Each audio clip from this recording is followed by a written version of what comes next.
Who is the real Saint Junipero Serra? Amen. Is it the person, according to this journalist Elias Castillo in a book that he wrote, A Cross of Thorns, or is the real Junipero Serra the one depicted by Salvatore Corleone and Archbishop Jose Gomez? Take it away, Dr. Ed. Thank you, gentlemen. Yes, the real Junipero Serra was a saint. He was an imitator of Jesus Christ. Yeah. And so as Jesus Christ was calumnied and insulted and accused of having a demon, well, so too is Saint Junipero Serra. He was in middle age. He was a professor, I guess kind of like me, in Mallorca, Spain.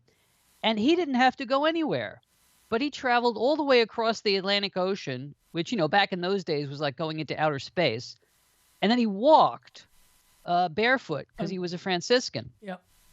And he went to Alta California, which today is, the California that we know. And he had founded the missions there. 9 of the missions, San Diego, right? Our Lady of the Angels, Los Angeles, San Francisco. And this man was an on-fire Catholic. Mm-hmm. And he is being maligned by Marxists, by atheists, by BLM and Antifa and all these different critical race people. Right. And it's all lies. They accuse him of genocide. They accuse him of he never killed anybody. He was a little diminutive friar. If you ever met him, you'd want to give him a hug. I could give you some details about what he did do and try to expel all these myths about what he did not do. Ed, can I jump in and just ask you this question? You mentioned that St. Junipero Serra walked to Mexico from California, and it was like a 1,800 or 2,000-mile walk. But I think it's important to bring up why he walked. What was he defending? What was he doing to it? What motivated him to walk back to Mexico? Because I think this is indicative of who this man is. Let me quote Archbishop Corleone. Saint Serra made heroic sacrifices to protect the indigenous people of California from their Spanish conquerors, especially the soldiers.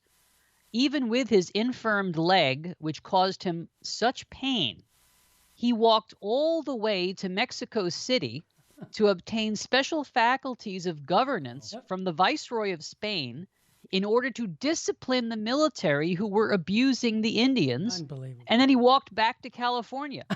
That's 2,000 miles one way and 2,000 miles the other way. Break. Doesn't sound like a hater of indigenous Indians to me. That's the truth. See, that's what's not getting out, Dr. Ed.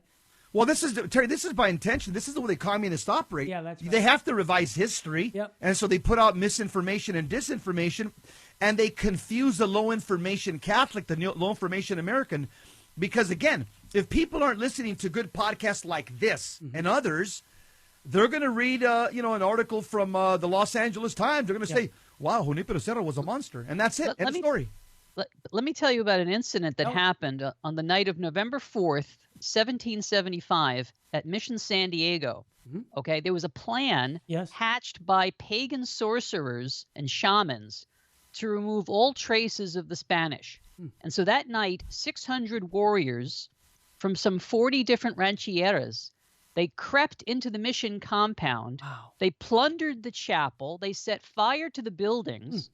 All right. So one of the friars, the best friend of Junipero Serra, Father Luis Jaime, he ran out and he said, "Amor a Dios, hijos," love of God, brothers. And what did the Native Americans do? They grabbed him. They stripped him. They shot 18 arrows into his body, and then they pulverized his face with clubs and stones. All right. When this attack on the mission was over and the soldiers finally brought about order, what did Saint Junipero Serra do? The genocider? He was not outraged. He was concerned for the killer's souls. Wow. He pleaded with the authorities, and this is what he said: "As to the killer, let him live so that he can be saved. Amen. For that is the purpose of our coming here and its sole justification." There you go. And he said, "As for the other culprits, Their offense should be forgiven after some slight punishment, he said. By doing so, they would see that we were putting into practice the rule we teach them, to return good for evil and to pardon our enemies. Wow, wow. Ed, this is important to say because here in the state of California, they're wanting to replace his statue with an indigenous Indian statue. And it just seems like the whole culture we're in, this is indicative of, right and wrong. And we're just reversing everything, that we're living in a world where what was right is now wrong and what was wrong is now right.